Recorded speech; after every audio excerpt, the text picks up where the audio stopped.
Okay, you have my home phone number, right? What's that for? If you wanted to call me.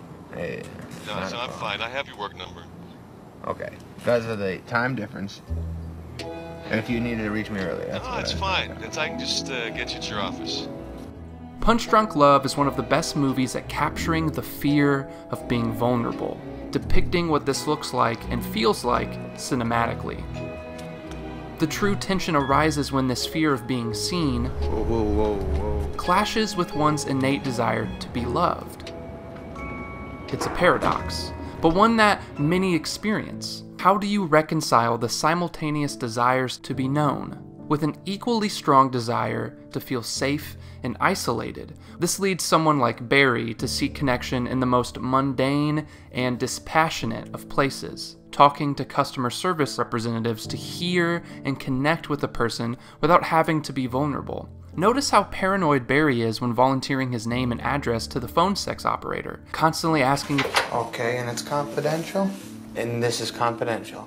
A character struggling with this tension could easily have been off-putting to an audience. Barry, after all, is sheepish and closed off. He is often erratic and a bit pathetic in a way. So how do you get an audience to feel for him at the same time?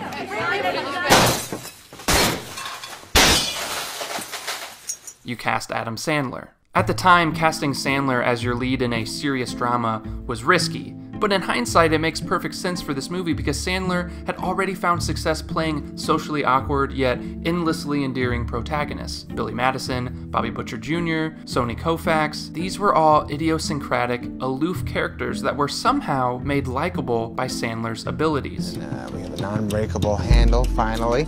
Let me demonstrate for you. Okay, this was one of the old ones. But most of all, I love Barry's arc.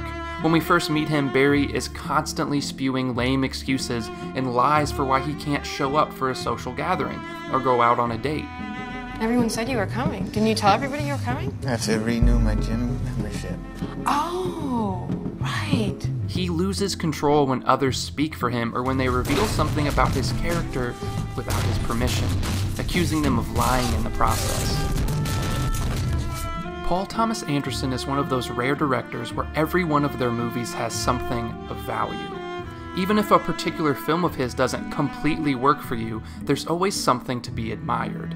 And he's dabbled in all sorts of genres and tones, while retaining a distinctly PTA feel, the energetic exploration of sex and drugs with rich humanity that is Boogie Nights, or the tragic dissection of greed led by a powerhouse Daniel Day-Lewis performance that is There Will Be Blood, or... So why is Punch Drunk Love my favorite? Well, it comes down to the fact that Punch Drunk Love features PTA's most endearing protagonist, and also explores a human deficit that comes naturally to me, shutting others out. A constant source of struggle in my life is not having control over how others see or perceive me. I want to be the one to reveal my quirks, and the only way to maintain this control is to withdraw, to avoid others by hiding behind excuses. Yes, that would be great, but I'm not exactly sure. I have so much going on here. A lot depends on this thing. If it happens, I won't be able to go, but if it doesn't happen, I might be able to. I probably won't, though. Love, or connection to put it more mildly, is by its nature uncontrollable. You relinquish yourself to the other person. To someone like Barry or myself, letting someone in can be as jarring as a car crash.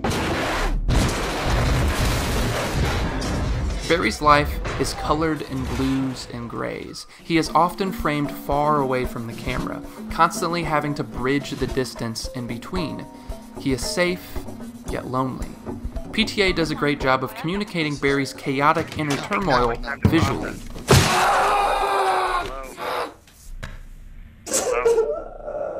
His sisters talk fast as if there are no periods at the end of their sentences. Why did he have that wearing that suit? I don't know. I have the hammer. Thank you. Are you using that dandruff shampoo I bought you? Lifts crash into boxes. Items shatter. The phone rings incessantly. The camera pushes in quickly. The score is wildly percussive.